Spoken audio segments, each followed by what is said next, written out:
तो बीपीएससी के सामने जाकर के लोग बात करेंगे ऐसा नहीं है। शिक्षा विभाग का ये काम था, मंत्री जी को जवाब देना चाहिए कि कब करेंगे। अभी सदन में जब हम लोगों ने इस मुद्दे को उठाया तो उन्होंने कहा कि सदन खत्म होगा और प्रोसेस शुरू करना। नरेंद्र मोदी और अमित शाह जो हैं, तो आप कह दीजिए कि बिहार को वो आगे नहीं बढ़ता देखना चाहते हैं, इसलिए वो ऐसा करते हैं। ये बात बिहार उनको चाहिए, शिक्षित ना हो बिहार। बिहार उनके लिए मजदूरों का एक फैक्ट्री है। पढ़ लेगा तो भाग जाएगा, पढ़ लेगा तो फिर हमारे पास मजदूरी कैसे करेगा। और ये जो बहालियां हुई हैं टीआरई 1, 2, 3, ये 3 बहाली के बाद भी औसतन अगर देखेंगे प्रति बच्चों माने एक टीचर पर कितने स्टूडेंट्स हैं, तो उस आंकड़े में देश में अभी ऐसे बिहार चलेगा। बिहार में जितनी भी बहाली आती है, ये डर रहता है कि दम रहता है, डर और सच्चाई है उस डर के पीछे। हम लोग को शुरुआत में लगता था कि ये सही है, हल्ला लोग ज्यादा करता है, लेकिन हम लोग तो महसूस कर रहे हैं।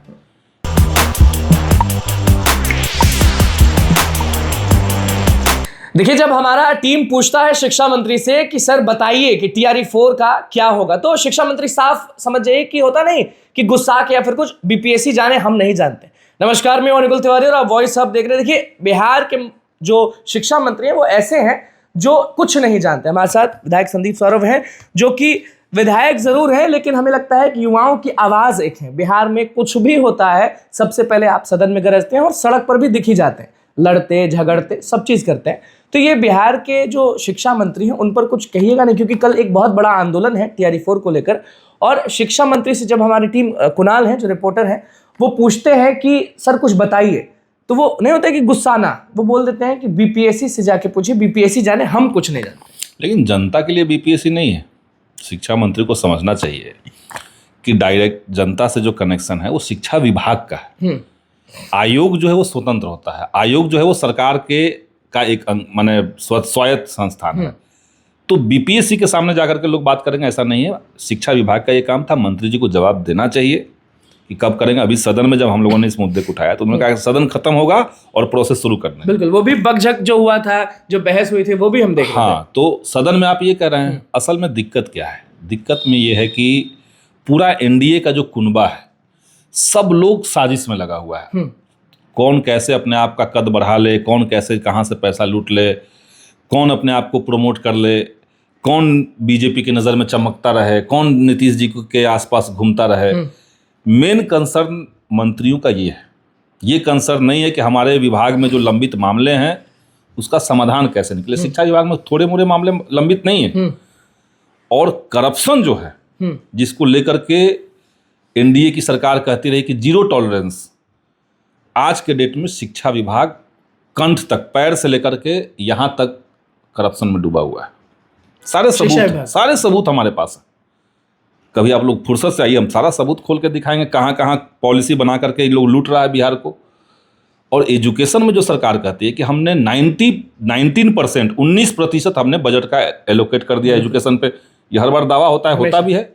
आप 19%, 20% बजट का शिक्षा में खर्च कर रहे हैं, तो ये पैसा जा कहाँ रहा है?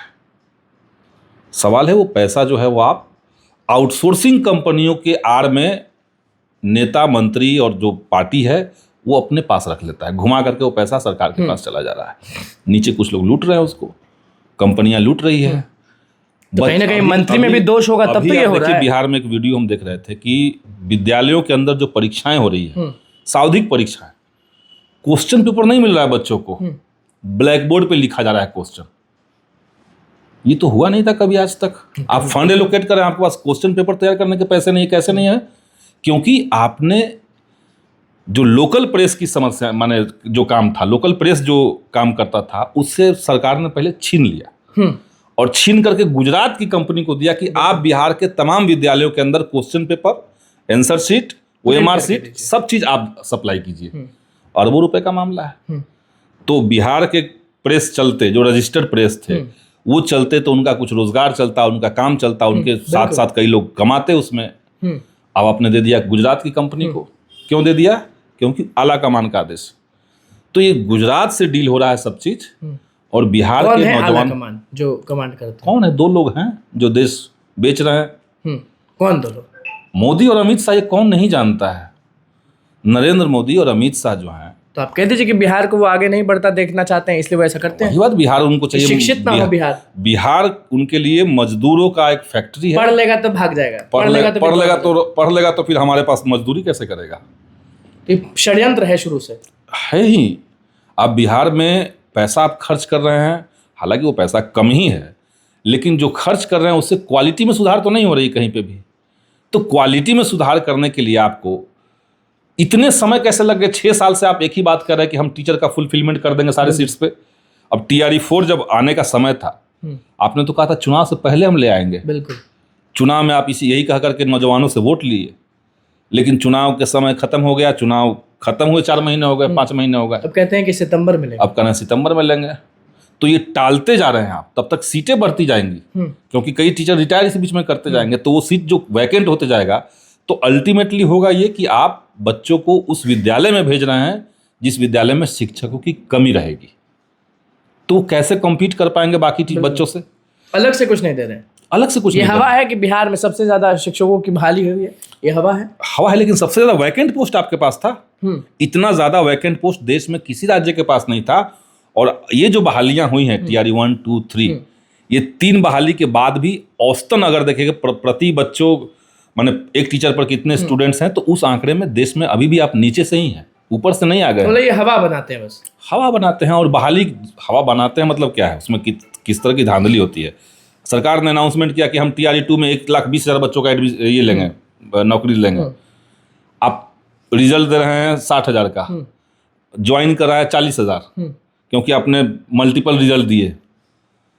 तो असल में आप बहाली करते हैं 40,000 का, ढिंढोरा पीटते हैं 1,20,000 का। करप्शन संदीप जी है, तो TRE-4 का जो बहाली आ रहा है सामने, कहीं ना कहीं आप ये भी कह दीजिएगा कि TRE-4 में भी कुछ ना कुछ सेटिंग होता होगा, जैसे पुलिस प्रशासन, जैसे दरोगा में होता है, सिपाही में होता है। दरोगा बहाली वाला मैटर पे अभी विधानसभा में हमने क्वेश्चन डाला था। हमने यही कहा था उस बहाली में कि सरकार जो है वो, जो बच्चा कोई एग्जाम देने जा रहा है, वहां से निकल रहा है, तो उसके हाथ में जो OMR सीट का स्टूडेंट्स कॉपी होता है, वो छात्र का कॉपी होता है, वो आप नहीं देते हैं। आप क्वेश्चन पेपर नहीं देते हैं, क्वेश्चन पेपर लास्ट में तहसील लेते हैं। बिल्कुल। प्रश्न पत्र तो लेके बच्चा अपने घर जाता है मिलाने के लिए कि भाई हमने कौन सा सवाल है, क्या जवाब दिया। आप क्वेश्चन पेपर छीन लिए, OMR सीट उसको नहीं दिए। जब रिजल्ट निकालते हैं तो आप अलग अलग कैटेगरी का कट ऑफ नहीं निकालते हैं, एक साथ सारे बच्चों का आप रिजल्ट नहीं देते हैं। तो पूरी परीक्षा जो आप ले रहे हैं वो इस स्कोप से ले रहे हैं कि उसके अंदर सेटिंग किया जा सके, पैसे का लेन देन हो। बिल्कुल। तो जो गरीब किसान मजदूर अपने बच्चे को पढ़ा रहा है, मेहनत करके, दरोगा सिपाही बनाना चाहता है, दरोगा सिपाही नौकरी दिलवाना चाह रहा है, उसके सामने एक चुनौती ये भी है कि बच्चों को पढ़ाने के साथ साथ हमको 20 लाख रुपए भी रखना पड़ेगा ताकि पहुंचा पाए और बच्चा का नौकरी हो पाए। तो ऐसे बिहार चलेगा। बिहार में जितनी भी बहाली आती है, ये डर रहता है कि एकदम रहता है डर, और सच्चाई है उस डर के पीछे। हम लोग को शुरुआत में लगता था कि नहीं ऐसे ही हल्ला लोग ज़्यादा करता है, लेकिन हम लोग तो महसूस कर रहे हैं कि कैसे सीटें बेच दी जाती है, टॉपर बच्चा जो है वो बैठा रह जाता है। और सारी आउटसोर्सिंग एजेंसियां जो बिहार का सबसे बड़ा करप्शन, आउटसोर्सिंग एजेंसियों को काम देना। बाहर के लोग केवल नहीं है, आउटसोर्सिंग एजेंसियों के माध्यम से आप किसी को काम दे रहे हैं, वो एजेंसी जो है उस बहाली में धांधली कर रही है, कोई रूल रेगुलेशन फॉलो नहीं हो रहा है, कोई आरक्षण का ठीक से पालन नहीं होता है। वही आउटसोर्सिंग एजेंसी वाला जो बहाल लोग हैं संविदा पे चले गए, संविदा पे जाने के बाद जब बेन बहाली आएगी तो उनको अतिरिक्त अंक मिलेगा, बाकी जो बच्चे हैं वो छंट जाएंगे। तो कई लेवल पे गड़बड़ियां हैं। ये सब दुरुस्त करने का इच्छा शक्ति अगर सरकार में होती तब तो होता ही इसमें कोई काम। दो चीज कि कल आंदोलन है, अभ्यर्थी को कुछ ताकत या कुछ नहीं, अभ्यर्थी लोग आंदोलन करे। कल हम लोग भी एक आंदोलन में हैं। कल 18 तारीख को UGC रेगुलेशन जो है उसको लेकर के गांधी मैदान में हम लोगों ने एक जुटाने का कॉल दिया है। एक ही डेट पे नहीं रहता तो शायद हम लोग उसमें भी शामिल होते, लेकिन आंदोलन जो लोग कर रहे हैं उनसे हम यही कहेंगे कि आप इस सरकार के चरित्र को पहचानिए और बड़ी संख्या में एकजुट होकर के शिक्षा मंत्री आंदोलन को सतत रखिए। एक झटका में आंदोलन किए और फिर वापस जाके घर पे सो गए, कुछ कंटिन्यूअस करना पड़ेगा और बड़े चीजों को उठाना पड़ेगा। केवल हमारा मुद्दा है इसलिए उठ जाए, हम केवल TRE-4 के बच्चे हैं इसलिए हम उठ जाए, नहीं। परीक्षाओं के अंदर पारदर्शिता कैसे होगी, परीक्षाएं जो हैं वो कैसे नियम से चलेंगी, इन सब पे बात होनी चाहिए और तब जाकर के बिहार के युवाओं का कुछ कल्याण हो सकता है। शिक्षा मंत्री को कुछ, शिक्षा मंत्री का इंटरेस्ट जगे, हम ये दुआ करते हैं कि आपका इंटरेस्ट जगे शिक्षा विभाग को संभालने में, चलाने में, और लंबित मामले जो हैं उसका ईमानदारी से समाधान निकाला जाए। जहां नहीं समझ में आ रहा है, कोई सुझाव दे रहा है, पॉजिटिव सुझाव दे रहा है, तो सुझाव को सुनिए। ये मत समझिए कि मालिक आदमी कह दिया इसलिए हम बात नहीं सुनेंगे, ये मत समझिए। बिल्कुल, देखिए संदीप सर हमारे साथ मौजूद थे, क्या कुछ कह रहे थे शिक्षा मंत्री को लेकर और आंदोलन को लेकर वो आपने सुन लिया। और बड़ा चीज़ यही है कि भैया ऊपर से नीचे करप्शन है और कह दिए कि किसी दिन समय लेके 1-2 घंटा लाएं और लाइव दिखाएं, हाँ, एकदम। लाइव दिखाएं, तो भैया वो भी दिखाएंगे। बहुत बहुत धन्यवाद।